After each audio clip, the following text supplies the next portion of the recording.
नमस्कार, आप देख रहे हैं न्यूज इंडिया। आपके साथ मैं हूं निता अहमद और मेरे साथ मौजूद है मेरी सहयोगी दीपिका और मेहमानों का पैनल भी हमारे साथ मौजूद है। आपको बताने की लगातार सुबह से आज महा कवरेज जारी है क्योंकि आज कर्नाटक में चुनाव है और कर्नाटक विधानसभा चुनाव के लिए सुबह 7 बजे से वोटिंग की प्रक्रिया जो है वो शुरू हो चुकी है।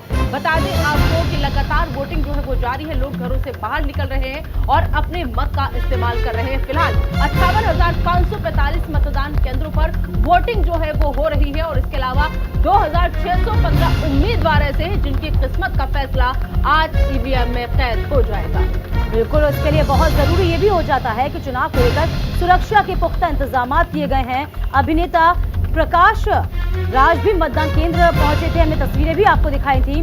तो कर्नाटक विधानसभा चुनाव में आज सभी 224 सीटों पर एक ही चरण में वोटिंग की शुरुआत हो चुकी है। सुबह 7 बजे से वोटिंग शुरू हो गई है। हमने एक एक करके तस्वीर आपके सामने रखी थी किस तरीके से तमाम जो दिग्गज हैं, चुनाव प्रचार जिन्होंने किया था, प्रचार किया था, वो अब वोटिंग के लिए इस वक्त अपने मतदान स्थल पहुंच रहे हैं, पोलिंग बूथ पहुंच रहे हैं। सुबह 6 बजे तक, शाम के 6 बजे तक ये वोटिंग चलेगी और 13 मई को इसके नतीजे आएंगे। तो पूरे राज्य में 58,545 मतदान केंद्र बनाए गए हैं, जहां करीब 4 लाख मतदान कर्मियों की ड्यूटी लगाई गई है। तो 5,31,33,054 मतदाता हैं। 2,615 उम्मीदवारों के किस्मत का आज फैसला होना है। तो चुनाव आयोग ने इस बार 80 से ज्यादा उम्र के वरिष्ठ नागरिकों, दिव्यांग वोटर्स को घर से ही वोटिंग करने के लिए अनुमति दी है, सुविधा दी है। इन्हें घरों से गुप्त रूप से वोटिंग करने के लिए मतपत्र दिए गए हैं। इस बार चुनाव में मुख्यमंत्री बसवराज बोम्मई, कांग्रेस के प्रदेश अध्यक्ष डीके शिवकुमार और पूर्व सीएम सिद्धार्थ मैया और जेडीएस प्रमुख एचडी कुमारस्वामी जैसे दिग्गज अपनी किस्मत को आजमा रहे हैं। बिल्कुल, तो किसकी होगी जीत और किसको मिलेगी हार, ये आज ईवीएम में कैद हो जाएगा। किसके सर सजेगा कर्नाटक का ताज, बस इंतजार करना होगा 13 तारीख तक का, क्योंकि 13 तारीख को जो तस्वीर है वो पूरी साफ हो जाएगी कि आखिर कर्नाटक का किंग कौन। तो दरअसल कर्नाटक की ये डगर है, लेकिन 2024 पर तमाम पार्टियों की नजर है। तो चुनाव को लेकर सुरक्षा के भी पुख्ता इंतजाम जो है वो किए गए हैं। तो कर्नाटक में फिलहाल वोटिंग जो है वो हो रही है और इस दौरान तमाम दिग्गज जो है वो भी अपने अपने मत का इस्तेमाल करने के लिए लगातार पोलिंग बूथों पर पहुंच रहे हैं। कर्नाटक विधानसभा चुनाव में वोटिंग लगातार जारी है और आपको बता दें कि इस बीच प्रधानमंत्री नरेंद्र मोदी ने पूरी बागडोर संभाल रखी थी। कई उनके रैलियां हुई, कई उनके रोड शो हुए। प्रियंका गांधी, राहुल गांधी, तमाम लोग, सब लोग पिछले काफी दिनों से कर्नाटक में डेरा डाले हुए थे और कल पीएम मोदी ने बकायदा वीडियो मैसेज भी दिया था। तो इधर कांग्रेस ने शपथ पत्र जारी किया था। बजरंग बली के दर पर भी कई नेता जो थे वो पहुंचे थे। तो अब देखना यह होगा कि आखिर किसकी बातें, या फिर अब देखिए राहुल गांधी का ये ट्वीट सामने आया है। कर्नाटक का वोट 5 गारंटी के लिए है, महिलाओं के अधिकार के लिए है और साथ ही साथ युवाओं के रोजगार के लिए है। आगे वो लिखते हैं कि गरीबों के उत्थान के लिए है, आए और ज्यादा से ज्यादा संख्या में मतदान करें। 40% कमीशन मुक्त प्रगतिशील कर्नाटक का साथ में मिलकर निर्माण करें। तो कांग्रेस नेता है राहुल गांधी, जिन्होंने ये ट्वीट किया है। ट्वीट करके लोगों से ज्यादा संख्या में मतदान केंद्रों पर आकर के वोट करने की अपील की है। फिलहाल तस्वीरें देखिए लगातार आ रही है सामने। नारायण मूर्ति जो है वो पहुंचे हैं अपने मत का इस्तेमाल करने के लिए। तो तमाम दिग्गज सुबह सुबह कहते हैं ना कि पहले मतदान फिर जलपान, इसी कड़ी में फिलहाल तमाम दिग्गज जो है वो नजर आ रहे हैं हमें। और यहाँ पर फिलहाल न्यायमूर्ति की सीधी तस्वीर आप देखिए जो पहुंचे हैं पोलिंग बूथ स्टेशन पर। बिल्कुल, और तस्वीर बहुत खास इसलिए भी हो जाती है क्योंकि कहीं ना कहीं मैसेज कन्वे करती है, एक मैसेज देती है आम जनता को भी कि आप भी अपने मताधिकार का इस्तेमाल करिए। यदि सुबह सुबह हम आ सकते हैं तो आप भी आइए। और ये आना और ना आना ये बहुत ज़रूरी इसलिए भी हो जाता है क्योंकि यदि आप अपने मताधिकार का इस्तेमाल नहीं करते तो आप किसी भी तरीके से क्वेश्चन नहीं उठा सकते, सवाल नहीं खड़े कर सकते हैं। तो अपने मताधिकार का इस्तेमाल आप जरूर करिए। न्यूज इंडिया अपने तमाम दर्शकों से, जो कि कर्नाटक की जनता है, उनसे अपील करता है कि आप अपने मताधिकार का इस्तेमाल करने के लिए जरूर आइए। और ये बहुत अच्छी और सुखद तस्वीर ही कहा जाएगा कि सुबह ही सुबह हमें नजारा दिख रहा है। लगभग 8 बजे का वक्त इस वक्त है और 1 घंटे का समय इस वक्त बीत गया है, लेकिन पोलिंग बूथ पर अच्छी खासी संख्या में लोग मतदान करने के लिए इस वक्त सामने आ रहे हैं। तो फिलहाल तस्वीरें लगातार न्यूज इंडिया अपने दर्शकों को सुबह से दिखा रहा है। पोलिंग स्टेशन के बाहर एक एक हमारे संवाददाता खड़े हुए हैं, पल पल की अपडेट हमारे तक पहुंचा रहे हैं। और हम भी आप तमाम दर्शकों से अपील कर रहे हैं कि अपने मताधिकार का इस्तेमाल आप जरूर करिए, क्योंकि लोकतंत्र का महापर्व इसे कहा जाता है, उसमें अपनी आहुति आप जरूर दीजिए। तो कर्नाटक का चुनाव बेहद खास इसलिए भी हो जाता है क्योंकि कहीं ना कहीं इसे दक्षिण का प्रवेश द्वार कहा जाता है। बिल्कुल। तो कर्नाटक की 224 विधानसभा के लिए आज वोट जो है वो डाले जा रहे हैं और सुबह 7 बजे से शाम 6 बजे तक वोटिंग की प्रक्रिया जो है वो चलेगी और इसके नतीजे जो है वो 13 मई को आएंगे। लेकिन आज तमाम दिग्गजों की किस्मत का जो फैसला है वो ईवीएम में कैद हो जाएगा। इसके बाद इंतजार करना होगा 13 मई का, और जब ये तस्वीर पूरी तरह से साफ होगी कि आखिर कौन सी वो पार्टी है जो कर्नाटक की जनता को लुभाने में कामयाब रही, आखिर वो कौन सी पार्टी है जिस पर जनता ने कर्नाटक की भरोसा जताया है। हालांकि यदि हम बात करें निदा 38 साल के इतिहास की, तो ऐसा पहली मर्तबा ही होगा यदि बीजेपी चुन के आती है। लेकिन हम देख रहे हैं 38 साल से कर्नाटक का जो इतिहास बताता है, लगातार जो सत्ता है वो परिवर्तित होती है। इसी के साथ साथ जेडीएस की जो भूमिका है बहुत अहम भूमिका इसलिए भी हो जाती है क्योंकि अभी तक जेडीएस ने अपने पत्ते नहीं खोले, ये नहीं बताया कि गठबंधन किसके साथ करेगा, कैसे किया जाएगा।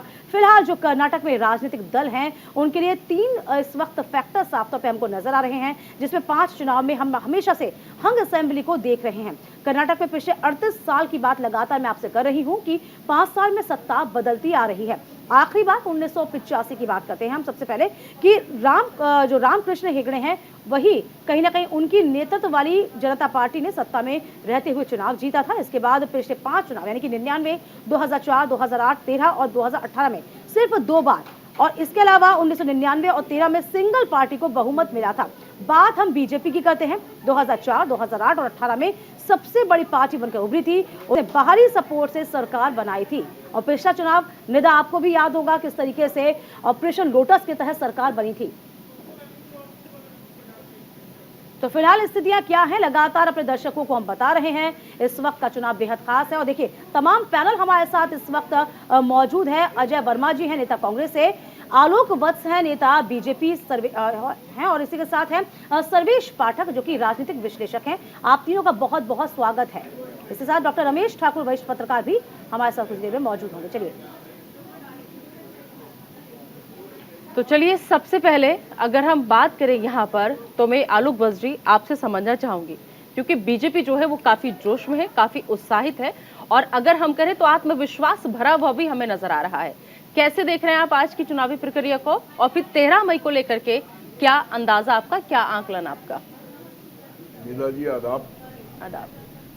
देखिए सबसे पहले तो कांग्रेस के साथ एक प्रॉब्लम है कि ये स्वयं गोल कर देती है। अभी तक जितने सर्वे रिपोर्ट आ रहे थे आप लोगों के टेलीविजन के माध्यम से वो दिखा रहे थे कि वो लीड में है। चलिए थोड़ी देर के लिए मान भी लिया था कि लीड में है, लेकिन बाद में उन्होंने कुछ ऐसे वक्तव्य दिए जो उनके लिए आत्मघाती साबित हो गया। और हमारे प्रधानमंत्री जिस पर पूरे देश की जनता को विश्वास है, वो जब तक नहीं उतरे थे तब तक फिजा कुछ और थी, लेकिन एक बार उनके उतरने के बाद दिन बर दिन फिजा बदलती गई। और अब जो स्थिति है उसमें कहीं से कोई संशय नहीं है कि हम फुल मेजॉरिटी में वहां सरकार बनाने जा रहे हैं। ठीक है, अजय वर्मा जी से इसका जवाब लेंगे। अजय वर्मा जी, देखिए आलोक जी को आपने सुना, वो साफ साफ ये कह रहे हैं कि सब कुछ सही चल रहा था और सारे जो थे। 1 मिनट में एक पैनल से एक चीज कहना चाहूंगी, आलोक वत्स जी को जरा प्लीज पानी पहुंचा दीजिए। और क्या कहते हैं अजय जी, मेरा सवाल आपसे है कि जिस तरीके से अच्छा खासा सब कुछ चल रहा था और जिस तरफ इशारा आलोक वत्स जी करते हुए नजर आ रहे हैं कि जब सब कुछ सही चल रहा था, नहीं लगा कि आखिर में आकर के कुछ बातें ऐसी हो गई जिसकी वजह से नुकसान कहीं ना कहीं कांग्रेस को उठाना पड़ेगा? देखिए आलोक जी भले आदमी हैं, लेकिन दिक्कत इनकी ये है कि ये गलत पार्टी में है। अच्छा, चूंकि सीनियर हैं, मैं दूसरा वाजपेयी हूँ, नहीं सीनियर हैं और इनकी अपनी विचारधारा है और लोकतंत्र में रखनी चाहिए। सबसे पहले तो मैं अनुरोध करूंगा देश के उस भाग के यानी कर्नाटक से जो दक्षिण का द्वार है कि अधिक से अधिक संख्या में मतदाता निकलें और वोट करें और मजबूत सरकार, टिकाऊ सरकार दें। दूसरा, आज मैं मंगल पांडे जी को नमन करना चाहता हूँ। 1857 की गदर क्रांति पर बैरकपुर से वो अंग्रेजों के खिलाफ जिस विद्रोह से बजल बजाकर मुक्ति दिलाने के लिए काम शुरू किया था, ऐसे ही कर्नाटक की जनता आज इन काले अंग्रेजों से मुक्ति दिलाने का काम करेगी आने वाले इस चुनाव में 13 तारीख को। ठीक है, अब मैं ये बताना चाहता हूँ कि ये जो कह रहे थे, एक रिएक्शन सर्वे केवल फाइनल कर रहा हूँ। अभी जो कह रहे थे साहब, देखिए प्रधानमंत्री हैं, लोगों ने देखा किस तरह से हैं, जनता वहां समझ चुकी है। राहुल गांधी, हमारी नेता प्रियंका गांधी, सोनिया जी और कांग्रेस के वोटर और वहां का देवतुल्य वोटर ये तय कर चुका है कि 40% कमीशन की सरकार को भगाना है और देश में एक नया कीर्तिमान स्थापित कराना है। ठीक है, सर्वेश्वर पाठक जी भी हमारे साथ मौजूद है। सर्वेश्वर जी, क्या लगता है आपको कि जिस तरीके से जो कुछ हमने देखा अभी, मुद्दे जो थे वो तो बिल्कुल गायब थे कर्नाटक की सरजमी से, लेकिन जो बाकी और बातें थी जो नहीं होनी चाहिए थी वो लगातार हावी रही। क्या जब इस तरीके का कोई चुनाव होता है तो मुद्दों से हटकर अगर धर्म की राजनीति की जाए, मुद्दों से हटकर अगर सिर्फ आपस में लड़वाने की राजनीति की जाए, तो ये फैक्टर काम करता है? क्या आपने अभी तक बहुत इलेक्शन देखे और एक वरिष्ठ पत्रकार होने के नाते, एक राजनीतिक विश्लेषक होने के नाते आप जरा मुझे समझाइए कि ये जो मुद्दे, ये जो फैक्टर जैसे बीजेपी ने बुझाने की कोशिश की या फिर जैसे कांग्रेस ने बुझाने की कोशिश की, कितना काम करते हैं? देखिए नीता जी, सबसे पहले सभी पैनलिस्टों को मेरा नमस्कार और आपके कर्नाटक के दर्शकों से मेरा अपील है कि पहले मतदान फिर जलपान। आप भारी संख्या में जाके मतदान करिए। देखिए आज करीब 11 लाख से ऊपर युवा जो हैं, जो फर्स्ट टाइम वोटर्स हैं, वो इस जो कहते हैं कि महापर्व उसमें हिस्सा ले रहे हैं। तो यह वहाँ के सभी नागरिकों से अपील है कि जल्द से जल्द बड़ी संख्या में जाके वोटिंग करिए। रही बात की मुद्दे और चुनाव, देखिए चुनाव जो होता है उसमें मुद्दे एक नहीं रहते हैं। वो मुद्दे का जो विषय से विषयांतर जैसे कभी कभी डिबेट में होता है, उसी तरह चुनावी माहौल में पॉलिटिकल पार्टीज के द्वारा कर दिया जाता है। देखिए अभी जो कांग्रेस हो या बाकी की अपोजिशन पार्टी के सामने मुद्दा था कि प्राइस राइज था, महंगाई थी, बेरोजगारी थी, अगर सचमुच में वहाँ पे 40% करप्शन का मुद्दा था, तो उस मुद्दे को कहते हैं ना धार बना के इन्हें आगे बढ़ना चाहिए था। लेकिन जैसे आलोक बस जी ने बोला कि कांग्रेस हर समय सेल्फ गोल करती है, वही चीज यहाँ भी वही साबित हुई। आखिर कांग्रेस के इतने बड़े बड़े नेता हैं और हर चुनाव में ऐसे बड़बोले कुछ न कुछ आ जाते हैं, तो क्यों नहीं जो कांग्रेस की थिंक टैंक है वो इस पे बैठ के चर्चा करती है कि हमें ऐसे बातें का जो प्रयोग है वो वर्जित कर देना चाहिए चुनाव में, जिससे कि बीजेपी को लीड मिल जाती है। बिल्कुल सर्वेश जी, हमने ये भी देखा कहीं ना कहीं कि जैसे आपने बताया कि ये जो बयानबाजी थी, जुबानी जंग थी, वो लगभग आखिरी चरण में देखी गई जब प्रचार प्रसार के। अच्छा, इसके अलावा ये भी देखा गया, आपने भी देखा होगा 2019 के बाद सोनिया गांधी, चाहे हम हिमाचल प्रदेश की बात करें, गुजरात की बात करें, प्रचार प्रसार के लिए नहीं आई थी, लेकिन कर्नाटक चुनाव इतना मुख्य हो जाता है कांग्रेस के लिए भी कि वह प्रचार प्रसार के लिए जुट जाती है, खुद सोनिया गांधी भी आती हैं। इसे हम कैसे देख पाएंगे? देखिए ये कांग्रेस का एक बहुत बड़ा मूव था। आप देखिए जब भारत जोड़ो यात्रा चल रही थी तो माननीय राहुल जी 15 बार वहां के मंदिर और मठों में गए। हाँ। वहां पे करीब 600 मठ 3 संप्रदाय के हैं और उनका अच्छा खासा प्रभाव है कर्नाटक के चुनाव में। अब देखिए ये जो 3 मठ हैं, जो संप्रदाय है, लिंगायत, बोकालिंगा और जो कुर्बा संप्रदाय है, इनका एक अपना वर्चस्व है और इन्हीं को लेते हुए एक स्ट्रेटेजी थी कि राहुल गांधी जी की जब यात्रा हो रही थी तो वो मंदिर और मस्जिद में थी। मैं जो कहता हूं कि ये सब चुनावी वो होते हैं हिंदू, उसी तरह माननीय सोनिया गांधी जी का आना, क्योंकि वो शारीरिक रूप से मतलब अस्वस्थ रहती हैं ज्यादा समय, लेकिन फिर भी वहां पे आना ये दर्शाता है कि कांग्रेस को लग रहा था कि यहाँ पे हम बीजेपी से सत्ता हथिया लेंगे और इसी के लिए माननीय सोनिया गांधी जी को लास्ट मोमेंट में उतारा गया कि वोटर का जो एक सेंटिमेंट होता है वो ग्रैब कर सके। हाँ सर्वेश जी, लेकिन अभी भी ऐसा लगता है कहीं ना कहीं कांग्रेस का पलड़ा भारी है।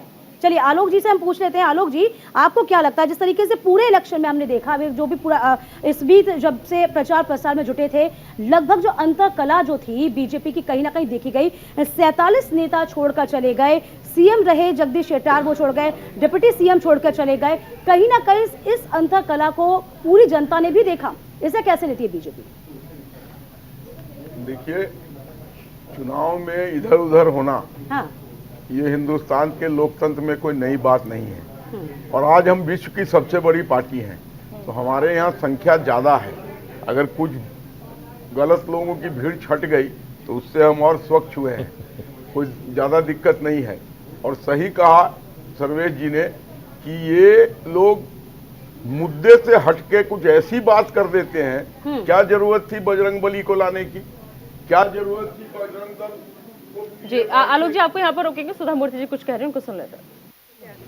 I always feel what I feel, which I don't have to decide. Depending on that, I'll do. Ma'am, Bengaluru vote for candidate. Depends, sir. Ma'am, Bengaluru is notorious. Bengaluru is notorious Congress for having a very poor voter turnout. What would your message to young voters? I tell youngsters, please look at us.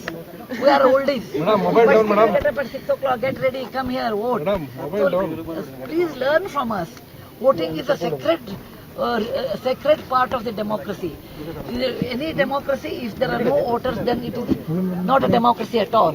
So you should respect voting, and you should exercise your power in case you want to change, you want to implement, you want to continue, you want your project should be implemented. It is left to you. It's an individual one. What are your expectations as a prominent citizen of Bengaluru? I don't expect anything. I vote, and after the results, I will talk about it. What do you think national issues would take over? Yeah, I'm not carrying all those political issues. It's no longer about roti, kapda and makan. It's no longer about roti, kapda and makan. Don't be the olden days when I was young. No, things are